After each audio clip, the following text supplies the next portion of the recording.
मैं BA part first प्रथम प्रश्न पत्र के लिए जायसी की पद्मावत से नागमती संदेश खंड के ये कड़वक प्रस्तुत कर रहा हूँ। और उन कड़वकों की जो व्याख्या है वो हालांकि कड़वक काफ़ी बड़े हैं, 7 चौपाई एक दोहा से मिलकर बने हैं, लेकिन मैं उनकी पंक्तिबद्ध व्याख्या करने की चेष्टा करूँगा ताकि विद्यार्थी उसे सहजता के साथ समझ सके। कैसो सदेश विहंगम चला, आगे लाए सगरिव सिंहला, घरी एक राजय गौरावा, भा आलोप पुनदिष्ट न आवा, पंखी नाउन देखो पाखों, राजा रोय फिरा के साखों। जस हेरत यह पंख हिराना, दिनेक हमऊ अस करब पयाना, जो लगे प्राण पिंड एक ठाऊं, एक बेर चित उरगड़ जाऊं, आवा भवर मंदिल जह केवा, जीव साथ ले गयु परेवा, तन सिंघल मन चित उर्वसा, जीव बिस्भर जन नागिन दशा। जेत नार हसे पूछे अमिस बचन जिम नित, रस उतरासो चढ़ा बिख, रस उतरासो चढ़ा बिख, ना जोई चिंतन मित। यहाँ ये अवधी भाषा की रचना है जायसी की पद्मावत। तो हिंदी के सामान्य विद्यार्थी को जो खड़ी बोली हिंदी को ज़्यादा अधिक समझता है सरलता के साथ, या थोड़ा सा ये मध्यकाल में जो अवधि है वो पूर्वी बोली में आती है, तो उनको थोड़ा सा कुछ शब्द ऐसे लगते हैं कि आज उनके चलन में नहीं है या सामने नहीं आते हैं।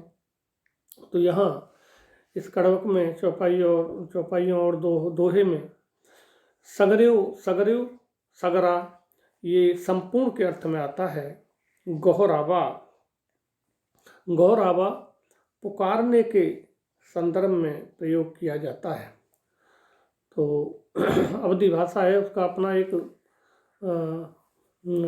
उसका अपनी एक भंगिमा है, अपनी एक उसमें शब्दावली का सिस्टम है। गौरावा पुकारना, अलोप, ये अलोप शब्द तो काफ़ी चलता हुआ है। अलोप विलुप्त हो जाने के संदर्भ में, अलोप ब्रजभाषा में भी प्रयोग होता है विलुप्त हो जाने के संदर्भ में। दृष्टि, दृष्टि तदभव है, दृष्टि नजर, नजर दृष्टि, दृष्टि दृष्टि नजर।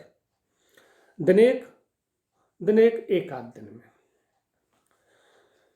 पयाना, पयाना, पयाना शब्द विशेष तौर से यहाँ है रेखांकित करने लायक। पयाना गमन के संदर्भ में प्रयोग होता है। केवा कमल रूपी पद्मावती, केवा जो प्रयोग हुआ है यहाँ वो कमल रूपी पद्मावती के लिए हुआ है। विषभर, विषभर बेहोश होने के संदर्भ में, बेहोश होना। और अमीय, अमीय तो खूब चलता हुआ शब्द है हिंदी का, अमृत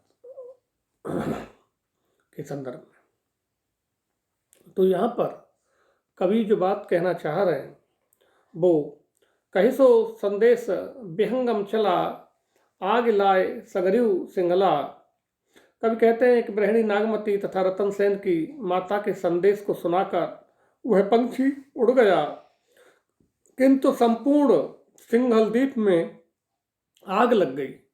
यानी ब्रह रूपी अग्नि से, जो नागमती की ब्रह रूपी अग्नि है और जो माता के ब्रह की अग्नि है रतन सेन की माता के, उससे संपूर्ण सिंघल द्वीप जल उठा। घरी एक राजे गोहरावा, भा अलोप पुन दिष्ट न आवा। एक घड़ी तक राजा उस पक्षी को पुकारता रहा, किंतु वह उड़कर आगे जा चुका था, विलुप्त हो चुका था। राजा पुकारता रह गया और पक्षी देखते देखते उड़ते उड़ते विलुप्त हो गया। पंखी नाउन देखो पाखों, राजा रोए फिरा के साखों। तो उसका पक्षी नाम सार्थक ही था, क्योंकि उसके उड़ जाने पर रतन सेन को उसका एक पंख तक भी दिखाई नहीं दे रहा था। रुदन करता हुआ क्षोभित रतन सेन वापिस लौट आया। जस हेरत यह पंख हेराना, दिनेक हमस करव पयाना। जो लगे प्राण पिंड एक ठाऊं, एक बेर चित उर गड़ जाऊं। अब राजा सोचने लगा कि जैसे यह पक्षी देखते ही देखते विलुप्त हो गया है, उसी प्रकार मैं भी एक दिन कूच कर जाऊंगा। जब तक मेरे प्राण और शरीर एक साथ हैं, अर्थात जब तक मेरे शरीर में प्राण विद्यमान है, तब तक एक बार मुझको चित्तौड़गढ़ अवश्य ही जाना चाहिए और मैं चित्तौड़गढ़ जाकर ही रहूँगा, चित्तौड़गढ़ जाकर जाऊँगा ही। आवा भबर मदिल कहकेवा, जीव साथ ले गयो परेवा। यह सोचते हुए भ्रमर रूप रतन सेन उस राजभवन में आया जहाँ कमल रूपी पद्मावती विद्यमान थी।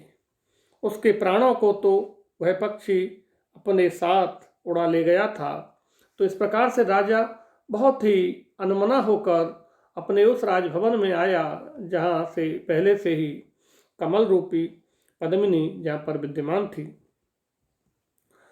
तर सिंगल मन चित्तुर बसा, जीव बिसर जन नागिन दशा।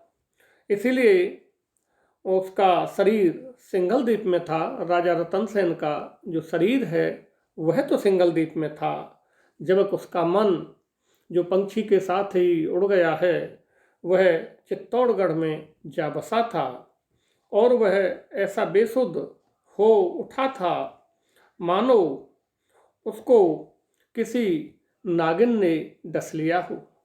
किसी नागिन के डसने के बाद जिस तरह विष भयंकर रूप में चढ़ता है और व्यक्ति बेसुध होकर गिर पड़ता है, ठीक उसी प्रकार से पंछी की उन बातों को सुनने के बाद जब राजा और सिंघलद्वीप में राजभवन आता है तो बेसुध होकर पड़ जाता है।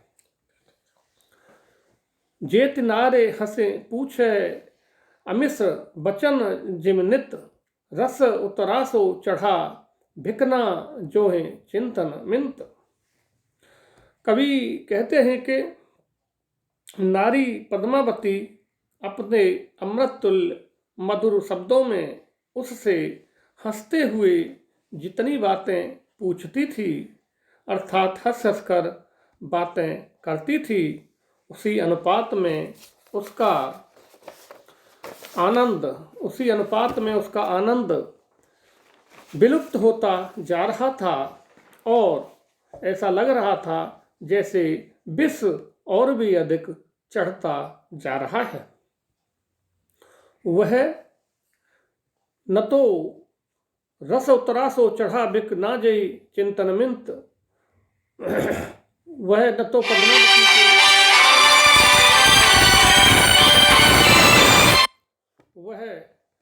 न तो पद्मावती के विषय में सोच रहा था और न उसके प्रति उसके हृदय में कोई भाव ही आ पा रहा था, क्योंकि पंछी की बातों को सुनकर वह रतन